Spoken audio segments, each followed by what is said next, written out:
Okay, so one of the tough things about teaching is when you have a student that has just joined your class and you're making those connections and they're fitting in, they're feeling like they found their place, and then you get a phone call because over the weekend the family situation changed and placement has changed, and now that one student who is just fitting in is having to say goodbye to all of us right after lunch today. And this is something he's going to come back from specials from, and he doesn't know that this is happening. So that's one of those very bittersweet and tender moments, but it's also part of why we teach. This is the end of my 26th year. I have one more year, and then that will be my retirement year. I keep teaching because of the joy. There are joys, there are sadnesses, there are frustrations, there are many, many feelings in teaching. And one of the things that is the greatest joy is seeing a student when they come into our doors, seeing where they're at, and then where they are when they leave.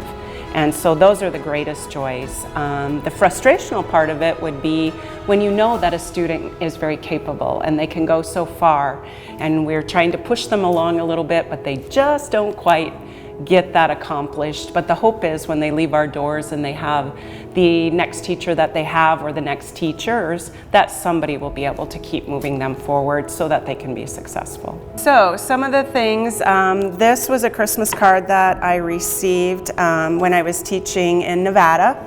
And a student whose family was from Vietnam had given me this card, and every Christmas this card is out. And this card was from 2010.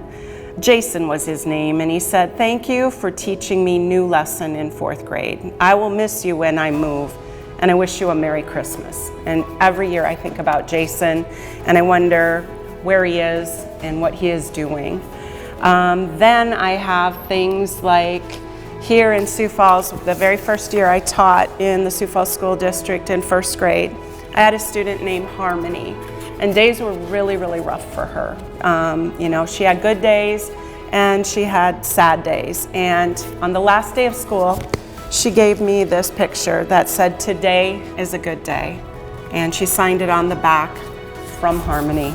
And this is hung in my classroom every year since Harmony passed through my classroom, just so that we can remember that not everybody has a good day. And some days our friends come and they're really struggling, and they just need that validation that, hey, everybody is welcoming me, they're saying good morning, and they're genuinely happy that I'm here and this is my place.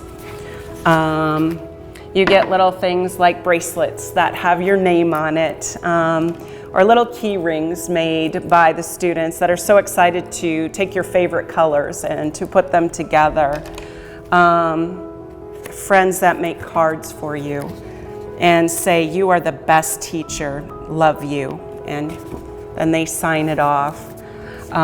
Or just saying, "You are nice and never give up on us. You teach us every day. I like school."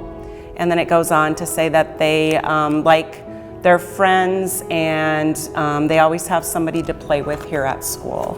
And so these are just some of the many things that we display.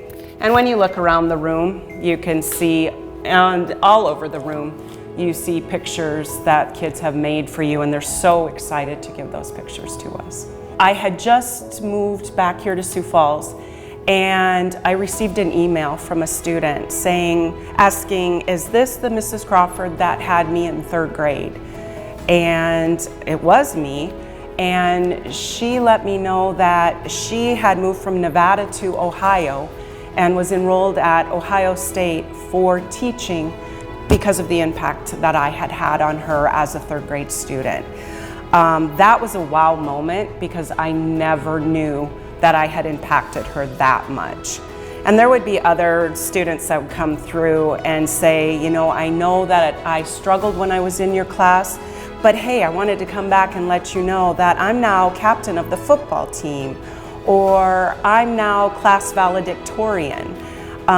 Those moments just make your heart soar, because sometimes you know that you've made an impact with those students, and other times you have no idea that you made that impact. And so that's what keeps us going, because you never know. It might be the smallest of moments, and it meant the world to that student. We really are truly the role models for them. Everything we do and say, how we present, matters to those kids, and they're gonna pick up on those moments. You know, even if we're having an off day, you know, you still have to try and power through it. Sometimes it's hard, but they pick up on it instantly. And so, you know, we really have to be able to put everything aside and show a very strong front so that they know that it's about them, not us.